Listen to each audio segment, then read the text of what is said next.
just want to welcome everybody to College Station, Bryan-College Station, I guess. Excited for the regional, excited for our fans. Congratulations to all the teams who have made it to this point. And everybody needs to do your sun dance. Try and keep the rain away so we can play these games as scheduled and have great crowds. Awesome. We'll open up to questions. We'll go right in front here. Rob? Rob Havens, Aggieland Illustrated. Hey, Coach, tell me your thought process around wanting to play the first game and kind of what goes into that. Yeah. Sorry, your mic didn't work. The thought process, there's obviously, two sides to it. But mainly, I feel like, number one, the 12th man is going to show up whenever we play. And certainly that may inconvenience some people because it's during a weekday while people are still working. But my job is to give our team the best chance to be successful.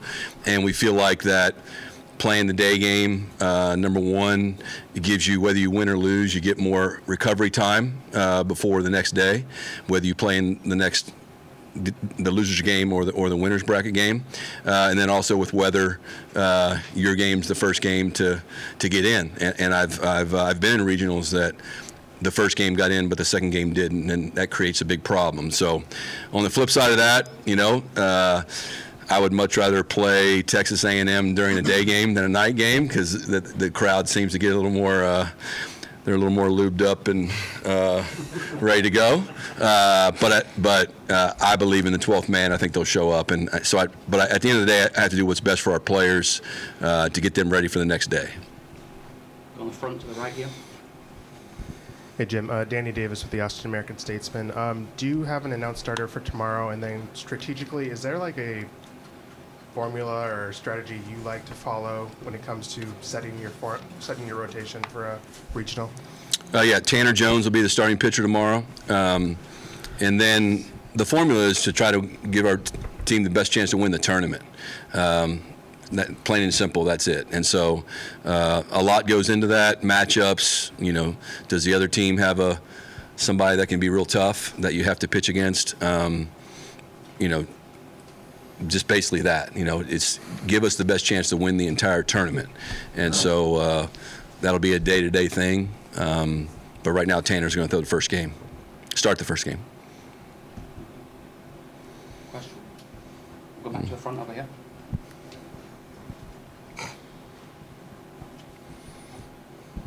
This for the players. Guys, being able to rest and have a few days off. Tell me how that has invigorated you guys and let you guys kind of restart, especially you, Evan, giving your arm a chance to rest after, a tough, long season. So tell me how you guys are feeling and what that rest meant. Yeah, it's always having a day off this late in the season is always going to help your body. And any chance we get to recover, do things in the training room that we need to get bodies ready for a long weekend, it's always necessary.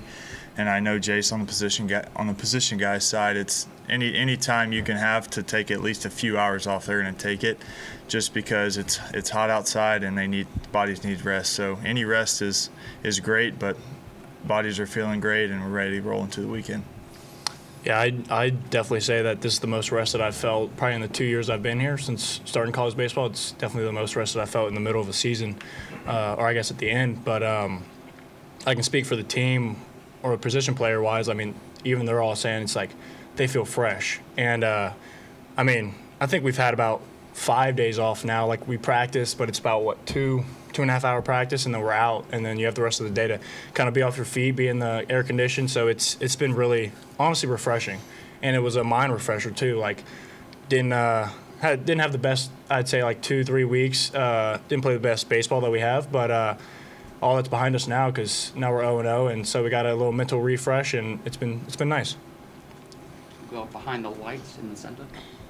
This question's for Jace. Hi, Jace. Cliff Thornton, Fox 7 Sports in Austin. I'm sure you guys have been asked this probably on Monday, but just your general thoughts on having Texas here in the regional with you, and do you guys kind of relish? I know you guys might work out. You don't even play them, but if you do, do you relish the opportunity to play and beat and eliminate an arch rival in your home stadium?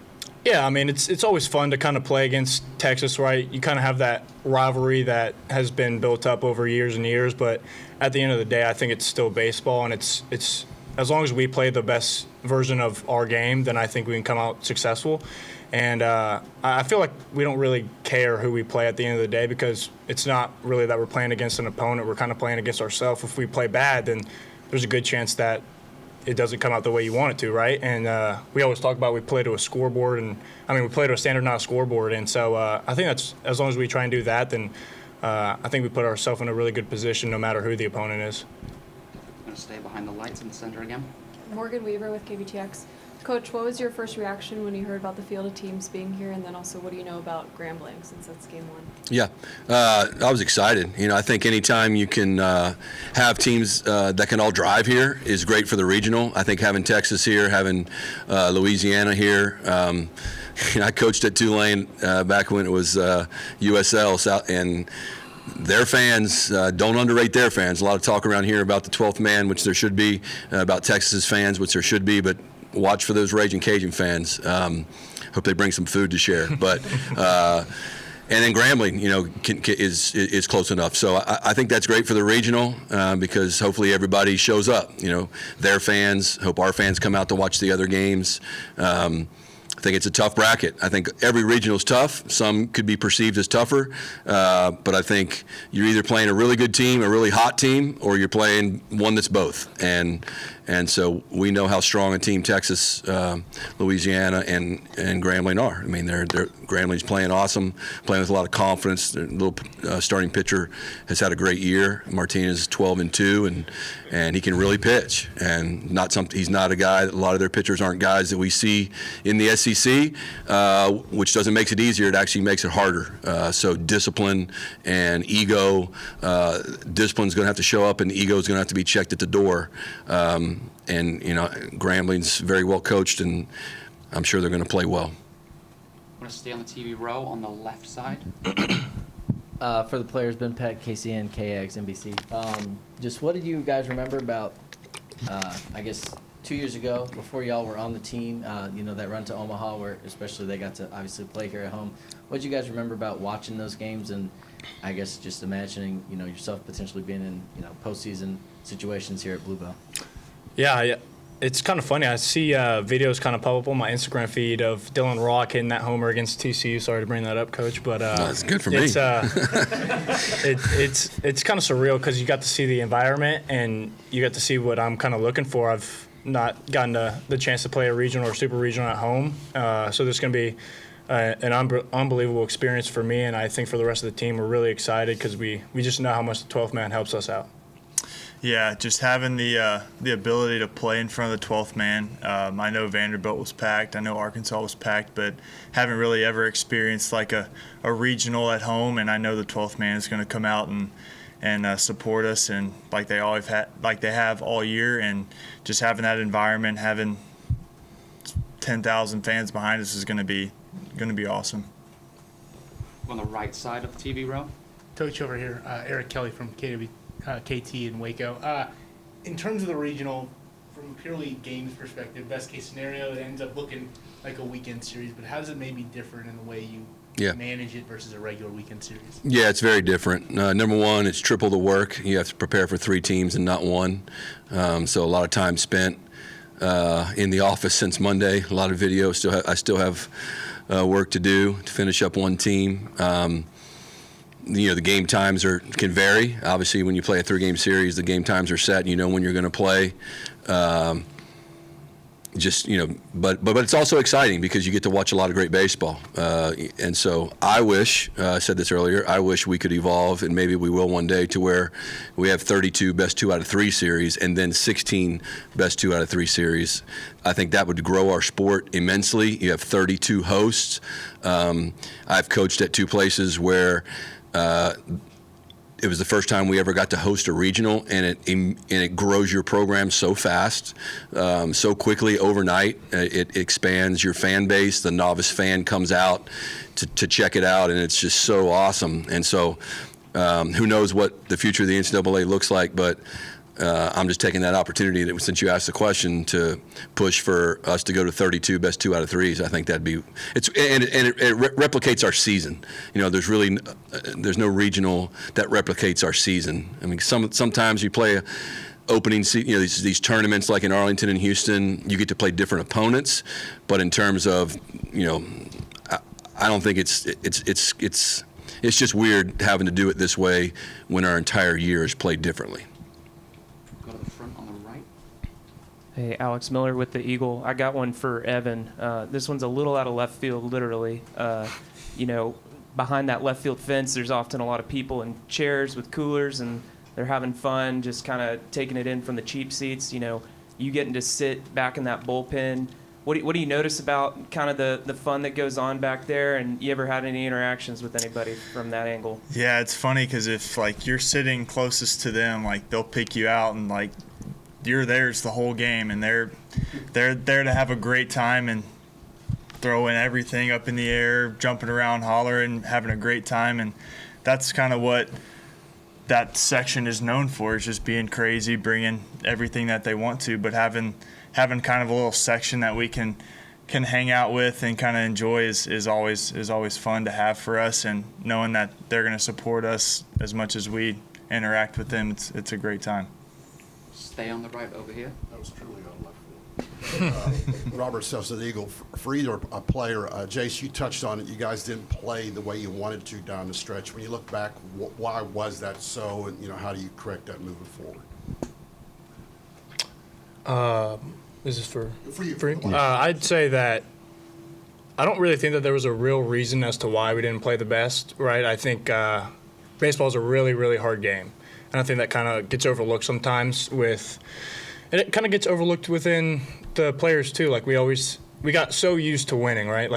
I'll say it myself. I got so used to winning that I felt like it should almost come to us. And those past 3 weekends that we had, I don't want to say that we got comfortable, but it felt like we kind of took a little bit off of the gas off the pedal, right? I feel like we just kind of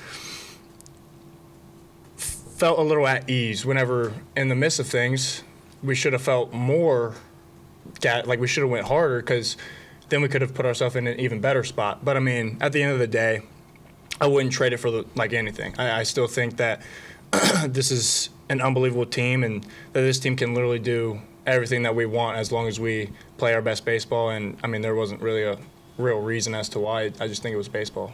Thank you. Go back to TV row.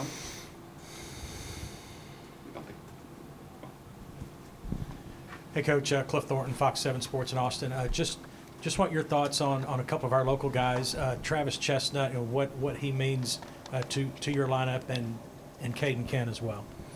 Yeah, and we have Luke Jackson too, like Travis guy. Yeah, Chestnut, obviously, he's a spark plug for us when he gets on base. That's the key to his game.